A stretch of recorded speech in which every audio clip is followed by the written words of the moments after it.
All right, let's jump right into this explainer. We're going to completely reframe how we look at history today. You know, we often love to lean on the great leaders theory, the idea that brilliant individuals or massive ideological movements are the sole drivers of global events. But today, we're looking right past the politicians to focus on the real boss, the literal ground beneath our feet. We're going to uncover this invisible hand that decides which nations thrive, which ones struggle, and why certain global conflicts are, well, pretty much inevitable. Think about firing up a game of Civilization or Risk for a second. What is literally the very first thing you do when the board opens up? You scan the map, right? You're instantly looking for mountains to protect your flanks, rivers to speed up your trade, and fertile land to grab before your opponent does.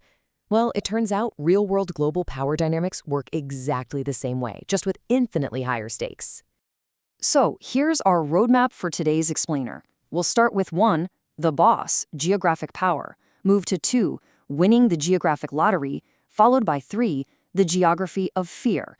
Then we'll ask 4, does the map still matter? And wrap it all up with 5, reading the new map. Okay, let's dive into section 1, the boss, geographic power. It's absolutely crucial to understand that a country's entire personality, its whole historical trajectory, is pretty much written by its physical map.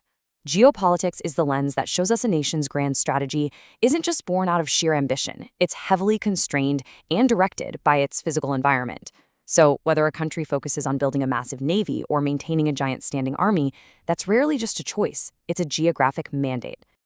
Moving right along to section 2, winning the geographic lottery. Imagine you're building a superpower, totally from scratch. You would absolutely need these 3 foundational pillars. You need protection, so you aren't bleeding wealth just trying to defend your borders. You need connection to move goods and people efficiently.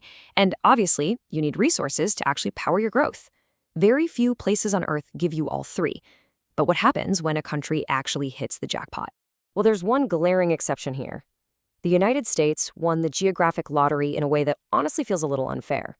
The U.S. has these giant oceans acting as massive protective moats on the east and west, which makes a full-scale invasion almost impossible. And to the north and south, they border weaker or friendly neighbors. It is quite literally the ultimate defensive setup. But here's the real secret sauce, the Mississippi River Basin. Most rivers in the world flow through rugged, difficult terrain. But the American river system, it's like a giant natural conveyor belt cutting right through incredible farmland. And since moving goods by water is infinitely cheaper than moving them by land, like up to 10 times cheaper, this gave the US an astronomical economic head start, simply because the water was flowing in the right places. Now, that lottery dynamic plays out a bit differently elsewhere. Take island nations like the UK or Japan. Being surrounded by water gives you a permanent defensive bonus, right? You can't just walk over to your neighbors. So what do? You're forced to become a sea power. You build ships. This geographic reality is exactly what pushed the British Empire to master the blue water before anyone else, paving the way for their historic global dominance. It wasn't just naval genius. It was an island survival mechanism. Which brings us to section 3, the geography of fear. Because frankly, for some countries, their map isn't a lottery ticket at all. It's a cage. Look at the stark contrast here between geographic winners and losers. While the winners have open waterways to engage in global trade on their own terms, landlocked countries are essentially trapped in geographic prisons. Take Bolivia or Ethiopia. Without direct access to the sea, every single thing they import or export has to travel through a neighbor's backyard. Their economies are literally capped by someone else's permission. And then you've got Russia's specific geography of fear, which is just fascinating. Russia is the largest country on Earth. Sounds amazing on paper, right? But it's an absolute nightmare to defend. Because they lack natural western borders, they face the North European plain. That's essentially a flat, open highway that invaders, from Napoleon to Hitler, have marched right down toward Moscow. This geographic nightmare drives their historical constant need for buffer zones. China is another perfect example of this geographic evolution. For thousands of years, they were heavily protected by massive natural barriers, the Himalayas to the south, the harsh Gobi Desert to the north. That isolation let them develop a highly centralized, distinct culture.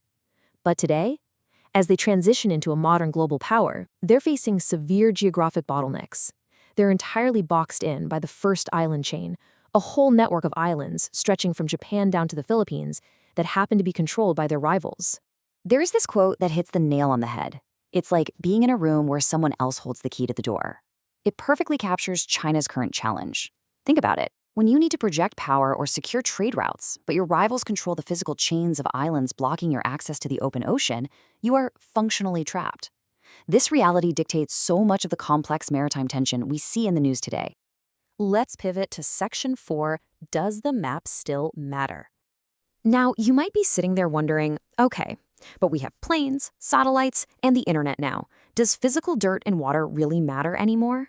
Well, sure, technology softens geography by letting us fly right over those protective mountains or lay fiber optic cables on the ocean floor.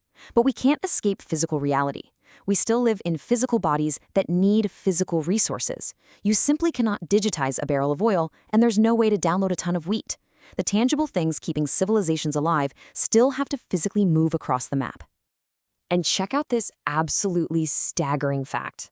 90% of global trade still moves on ships. 90%. Despite all of our modern advancements, the foundation of the entire global economy is still incredibly tethered to the water. And because we rely so overwhelmingly on ships, the geography of the oceans is critical. If a narrow waterway, like a global choke point such as the Suez Canal or the Strait of Hormuz, gets blocked, the whole world basically suffers an economic heart attack. I mean, we've seen it happen. A single ship gets stuck, and suddenly supply chains on the other side of the planet grind to a total halt. Geography is the foundation our technology sits on. It doesn't replace it. Finally, let's wrap up with Section 5, Reading the New Map. So how do we use this? The next time a conflict breaks out or a massive new trade deal is signed, try to look past the political rhetoric. Seriously, look at the map instead.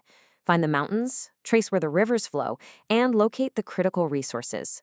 Once you understand the geographical constraints a country's operating under, those headlines are going to make a whole lot more sense. The map reveals the true underlying story. I want to leave you with a final thought so you can test out this new geopolitical lens. We've talked about the big winners, like the US and those stuck in geographic prisons. But if you were to look at a global map today, which country do you think was dealt the absolute worst geographic hand in the world? I highly encourage you to pull up a map later tonight, take a look, and keep asking how the ground beneath our feet is dictating our future. Thanks for tuning into this explainer.